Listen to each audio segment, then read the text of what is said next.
먼저 앞서 그 조정훈 의원님께서 근로장학금을 빼서 이번에 소비 쿠폰을 발행한다는 말씀을 하셔가지고 깜짝 놀랐어요. 진짜 그런가 싶어서.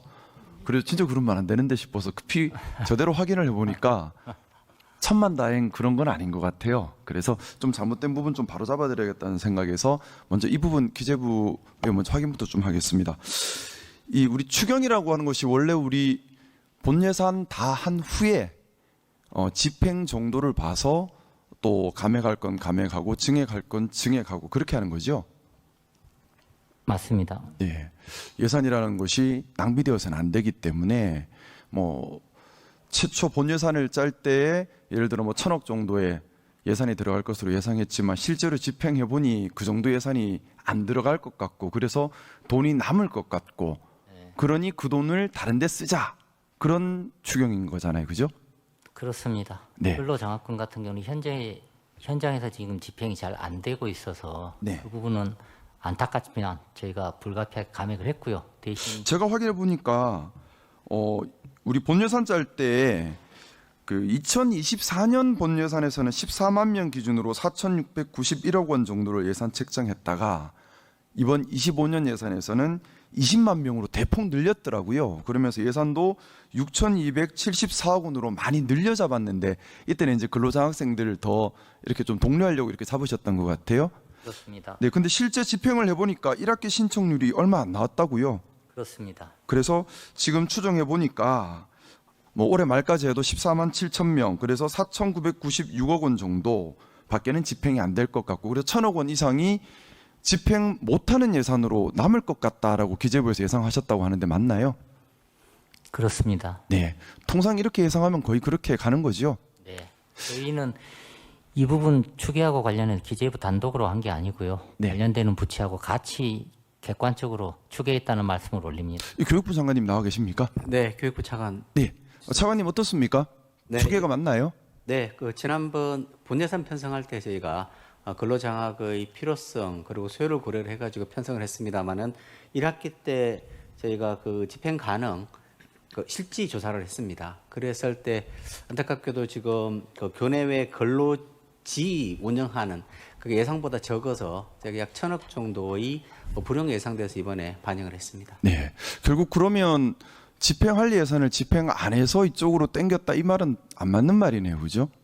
네. 어쨌든 집행할 수 없어서 남는 예산을 가지고 이쪽으로 재원을 조달한 건데 이렇게 사실 지금 질의를 보고 계신 국민들께서는 이런 자료들을 다 확인할 수가 없으니까 잘못된 질의와 잘못된 사실 주장으로 오해를 하실 수도 있겠다는 생각이 들어서 제가 좀 다른 걸 여쭤보려고 했는데 먼저 바로 잡고 해야 될 것 같아서 질의를 먼저 여쭤봤습니다.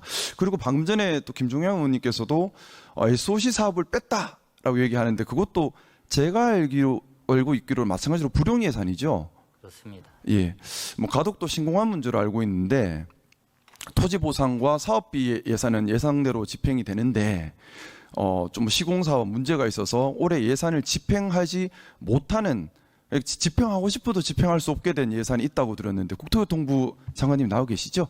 네, 국토부 장관입니다. 예, 그거 집행 못하는 상황인가요? 예, 한 5,200억 정도의 공사비가 네. 올해는 집행이 불가능할 것 같습니다. 그래서 그 예산은 집행하고 싶어도 집행할 수 없는 예산으로 남았기 때문에 이거를 예산을 이제 쓰자 이렇게 제안이 들어온 거다, 그렇죠? 네, 그렇습니다. 네. 그럼 이 두 가지는 좀 제가 바로 잡은 게 맞죠? 제가 드린 말씀이 틀린 건 없죠? 예, 지금 방금 의원님이 하신 말씀에 대해서 이 방송을 보고 계신 국민들이 현명하게 균형감 있게 판단하실 거라고 봅니다. 네. 왜곡이 일어나거나 사실과 다른 주장이 일어나거나 또는 국민들께서 오해할 만한 그런 주장들이 있어서는 안 되겠다는 생각 때문에 한 번 더 바로 잡고요. 저희도 질의할 때 정말 사실에 기반해서 국민들이 오해하시지 않으시도록 질의하도록 더 노력 많이 하겠습니다. 일단 조정훈 의원님과 김종양 의원님께서 말씀하셨던 그 부분은 좀 사실과는 일부 다른 오해 소지가 있을 수 있는 부분인 것 같아서 바로 잡았습니다. 소비 쿠폰 관련해서 제가 작년 이맘때였던 것 같습니다. 전국민 25만 원 지원금에 대해서 반대하는 필리버스터 토론을 7시간 반 동안 했었던 기억이 나요. 그때 반대할 때 반대 논구가 첫 번째는 헌법이 위반된다. 취지는 행정부에서 예산을 짜서 국회는 그것을 감액 심사하는 것이 헌법 취지에 맞다. 근데 지금은 행정부에서 가져갔으니까 지금은 헌법에 합헌되는 거죠. 그 두 번째는 충분히 승수 효과를 고려해야 하고 또한 이것이 일시적으로 거대한 예산을 쓰는 것이기 때문에 특별한 특수 사정에 있어야만 한다. 그게 뭐 사회적 재난 정도에 해당하는 사정이어야 한다. 하지만 작년 6월, 7월이 과연 사회적 재난인가에 대한 의문이 있다. 이런 취지로 제가 그때 좀 반대를 했었어요. 근데 저는 좀 지금은 사회적 재난 상황이라는 생각이 듭니다. 지금은 소비 쿠폰이 필요하다는 생각이 드는데 지난 대선 기간 때 동대문 야시장에 방문했던 기억이 납니다. 그때 상인들께서 그 말씀을 하시더라고요. 12월 3일 이후에 관광객과 매출이 완전히 사라졌다. 그리고 지역시장이나 여러 군데 방문하면 자영업자들 다 하시는 말씀이 12월 3일 이후에 너무나 살기 힘들어졌다. 그리고 그 시간이 짧지 않았습니다. 정상적인 사회로 돌아오는데 6개월이 걸렸습니다. 좀 12월 3일 일이 있었다 하더라도 우리가 선동이나 아니면 음모론의 진영 갈등을 겪지 않고 좀 빨리 제도가 정상적으로 기능했다면 그렇게 자영업자들과 서민들이 겪는 고통의 시간이 반년이라는 긴 시간일 필요가 있었을까? 이 부분에 대해서 정치를 하는 한 사람으로서 무한한 책임감을 느낍니다. 사실 12월 3일 이후에 그 후 6개월 동안 있었던 이 사회적 재난은 우리 정치가 만들어낸 사회적 재난입니다. 국민들을 받들고 모시고 더 행복하게 해달라고 정치를 맡기셨는데 정치가 제대로 기능하지 못해서 사회적 재난을 일으켰고 6개월 동안 처참한 서민경제 파탄 상태를 만들었습니다. 그 피해를 그분들의 탓으로 돌릴 수는 없다고 생각합니다. 마치 수해가 났을 때 국가 전체가 나서서 수해 이재민을 돕듯이 12월 3일 이후에 서민들과 자영업자들이 겪고 있는 이 사회적 재난은 국가가 특히 우리 정치권이 책임이 있다고 생각하고요. 그런 의미에서 좀 묻고 싶습니다. 이번에 집행하는 소비 쿠폰, 뭐 4개월로 시간 제한을 두고 하는 것들이 결국에는 저축을 한다든가 이렇게 쓸 것이 아니라 말 그대로 소비 부향, 우리 내수 경기가 많이 위축돼 있지 않습니까? 그것 때문에 경제 성장률에 대한 전망도 점점 낮아지고 있고요. 특히 서민들이나 아니면 소상공인 자영업자 같은 경우는 한계선에 몰린 지 너무 오래되었습니다. 그래서 급한 수혈의 의미도 있다는 얘기를 들었는데요.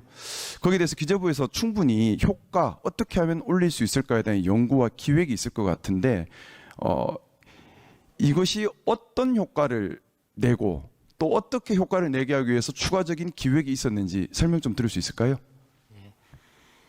일단은 의원님께서 지금 말씀을 주신 것처럼 민생회복 소비 쿠폰이라는 게 선언적으로 맞다 틀리다 얘기할 수 없는 거고요. 경제 여건과 같이 봐서 특정의 경제 여건 하에서는 바람직하지 않을 수도 있고 특정의 경제 여건 하에서는 반드시 필요하고 시급해야 될 필요가 있는 사안인데요. 지금 현재 우리가 처해 있는 총량의 문제, 부문별 문제, 그리고 서민과 소상공인이 실제로 경제지표 이상으로 고통과 어려움을 겪고 있는 민생경제 실상 이런 거를 봤을 때 지금 민생회복 소비 쿠폰이 필요한 시점이 아닌가 이렇게 저희는 판단을 했고요. 그리고 이와하면 신속하게 집행을 해야 되겠다 이렇게 판단을 했습니다. 그래서 효과를 높여야 되겠다 이런 측면에서 저희가 두 가지를 했는데요.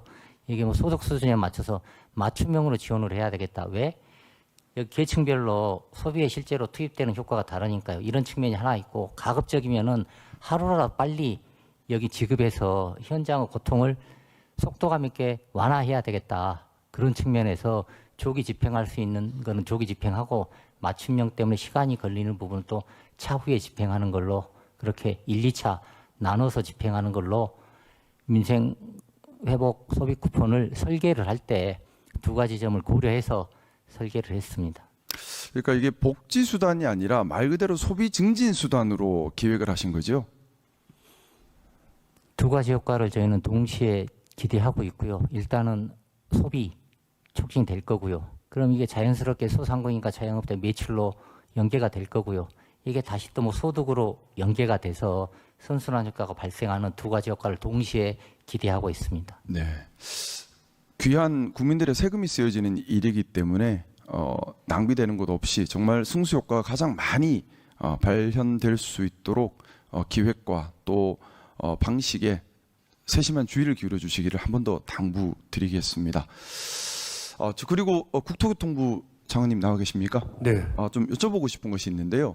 이번 추경에 보니까 앵커 브릿지 PF 앵커 브릿지 마중론으로 해서 예산이 배정이 되어 있던데요. 네네.